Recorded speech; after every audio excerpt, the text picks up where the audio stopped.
Hi, I'm Linda Aronson. This is Writer's Breakthrough, where I explain flashbacks, ensemble stories, pulp fiction structures, in fact, all the things that don't fit the Hollywood model and that people tell you you can't do. Well, today my topic is 5 silly things that people say about flashbacks. Oops, let's be as generous as possible. 5 demonstrably inaccurate things that people say about flashback.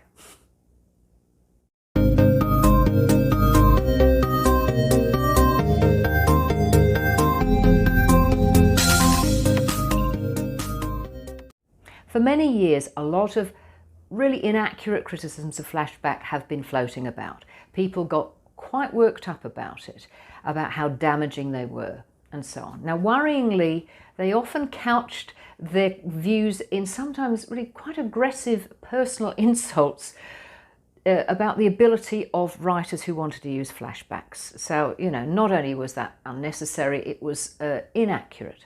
All right, so let's get into this. I have to say it's actually a bit inconvenient that they feel flashback is no good because it ignores the many classic films that use flashback, Citizen Kane for one, but let's just move on. Myth number 1, flashbacks are lazy. Now, you can't ascribe a moral quality to a form of writing structure. That's like the colour blue is not to be trusted, and as for yellow, a flashback can be badly written. It can be irrelevant, confusing. It can have a slowing effect if not properly done. It can't be lazy. That's an insult to you, the writer, which is, something we don't need. All right, demonstrably inaccurate thing number 2.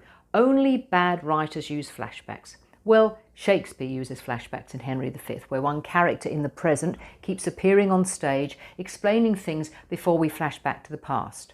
Homer's Odyssey, which is the iconic Greek journey story of Western civilization, starts in the middle of the story chronologically, sets off towards the end to what his wife is doing, jumps across to a couple of other stories that are happening simultaneously elsewhere.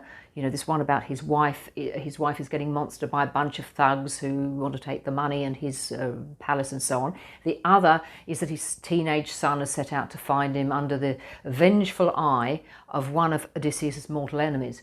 Then it comes back to Odysseus, and 3/4 of the way through, get this, there's a massive flashback where we see all of Odysseus' adventures after he leaves Troy.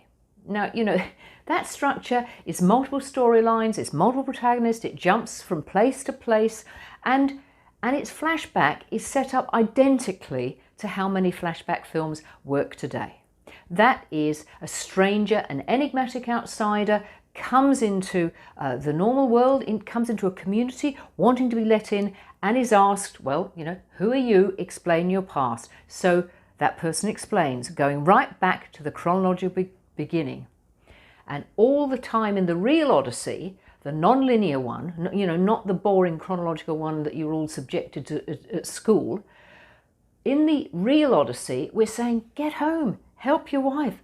Somebody help this man, get him home, find your son. So, if you found the Odyssey boring at school, it was because it was boring, because it was told to you, chronologically written. And that's a very, very interesting thing, because without that fantastic pair of ticking clocks for suspense, wife in danger and son in danger, can you see? Can you see the secret? A non-linear structure, the flashback adds to the mystery and the suspense. And that is the secret of flashback. It's the brilliance, the essence of it. And that's about non-linearity. Non-linearity turns your film into a detective story if you do it so. No good writers use flashbacks. Okay, well it's wrong, isn't it? Demonstrably inaccurate thing number 3. The 3-act, 1-hero chronological story structure is the only one, and that's how it's always been since forever, because the great Greek philosopher Aristotle said so. Well, we knocked that one down just now, although we should add that the Odyssey predates Aristotle by, I think, about 1,000 years, and Aristotle thought Homer's work was Odyssey was the best thing since sliced bread. So, let's get that straight. So, let's run through a few literary giants again. Shakespeare, Homer, the Roman poet Virgil, ancient Greek novels. Yes, there were such things.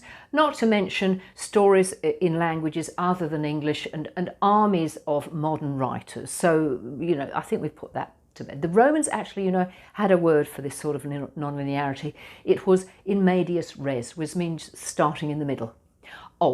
And by the way, it's actually okay to criticise Aristotle. I mean, I'm told Aristotle believed in unicorns and a lot of other quite bizarre things. Okay, so, brilliant man, but a man of his time. Now, demonstrably inaccurate thing number 4. Only young film people, film buffs, particularly young men, will understand Flashback. Now, somebody wrote this about Memento. Well, I watch a lot of films in the afternoon because, I have to see a lot. Well, I watched it in an afternoon screening where the combined age of the audience was over 2,000 and everybody understood it. Flashback is used all the time on TV these days. When people dislike it, it's usually because it's badly written. So no, it's not only young men who can understand Flashback. That is a very, very strange thing to say. Okay, demonstrably inaccurate thing number 5. Flashback is a gimmick. No, it's a natural form of storytelling. You probably experience this every day. Your friend walks in looking shattered. You ask her what happened. She says, "I just lost my job." You say, "What?"